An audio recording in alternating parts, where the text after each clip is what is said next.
This too is my first gathering for Gardner, and I feel like a kid in a candy store. I'm having just such a wonderful time. I'm here to give you just a little introduction to a social media experiment that I've been performing.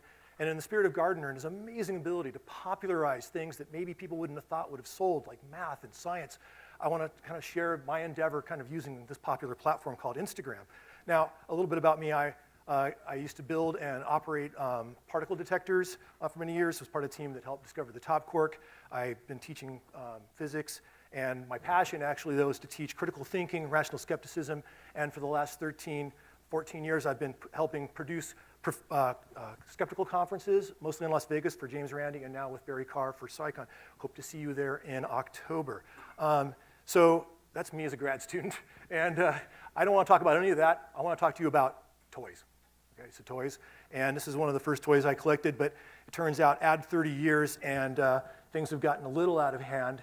And one thing I think is true for collectors is that your collecting is proportional to how much you can share your collection, right? How much you can get out there and show people what you have.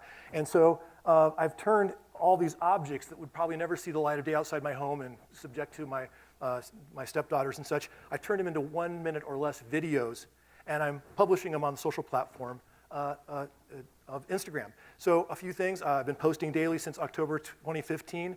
I've got about 700 videos up. I know the math doesn't work out there, but I can explain that in a minute. Instagram constraints, interestingly, is it has to be under 60 seconds. So you have to be really creative in trying to get the content and put it out there. Once you upload it, you can't edit the video, you just have to take it down and try again. And then you have this interesting square crop format. But here you're seeing that first physics toy of mine called the Levitron, this amazing spinning top that levitates. Here's what's happened so far. About in November 15, I suddenly woke up and had 5,000 followers. It was just my friends and family. Something went a little crazy. 5,000 people started following me. And then a big spike happened in April 16 where something went viral. It hit Reddit, it hit a couple other things. And I woke up in the morning and had 20,000 new followers. And by the end of the week, I had 100,000 followers. And then that's happened numerous times, as you can see here, spikes. So it's been an interesting thing. Here's, for instance, I've got right now 896,000 followers of this morning. Average likes per post is 21,000 people actually took the time to hit the little heart. Here's one, for instance, of that beautiful thing that Momath brought, this beautiful Galton board that shows the binomial distribution and how it mimics the central limit theorem if you kill it over and over again. My most liked post ever had 115,000 likes, and most comments ever was 1,700, but my averages are 21 and 150 as of the last 6 months. So my philosophy is I've kind of got a museum. I want to make it fun. And so fun's in the name, physics fun. And Frank Oppenheimer, I love this quote, nobody ever flunked a science museum. And I don't want to have anybody feel awkward about these videos or feel like they're not smart enough. So some of the themes about how I produce these. So for instance, this is this fantastic specular hologram made by Tristan Duke. It's sold, mass-produced on an album. You can get it for under $20. And here is a TIE fighter. Astonishing, right? But my goal is I want to give the full context of the object. I don't move the camera, I move the object. I want to show the whole aspect of what's going on.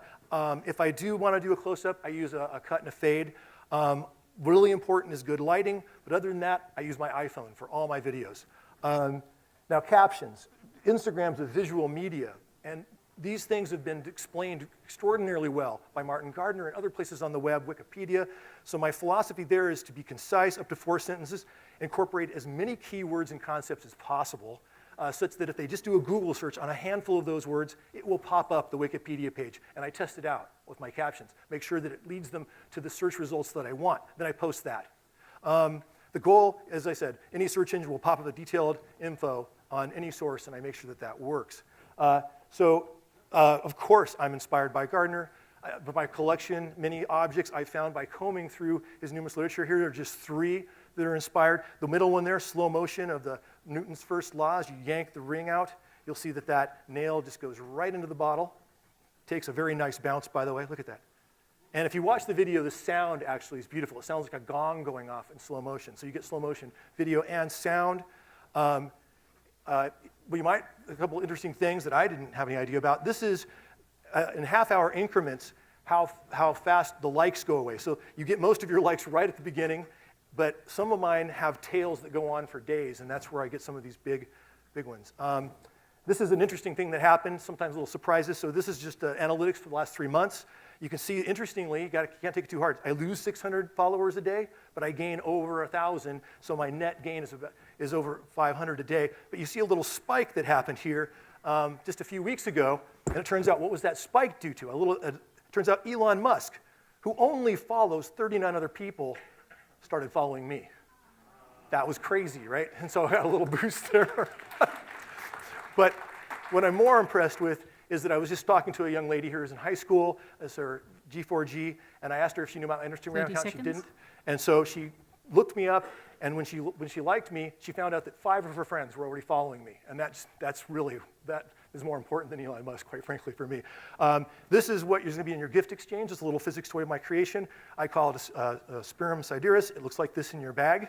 And please follow me on Physics Fun. And if you want to promote something on social media, please come see me. Thank you.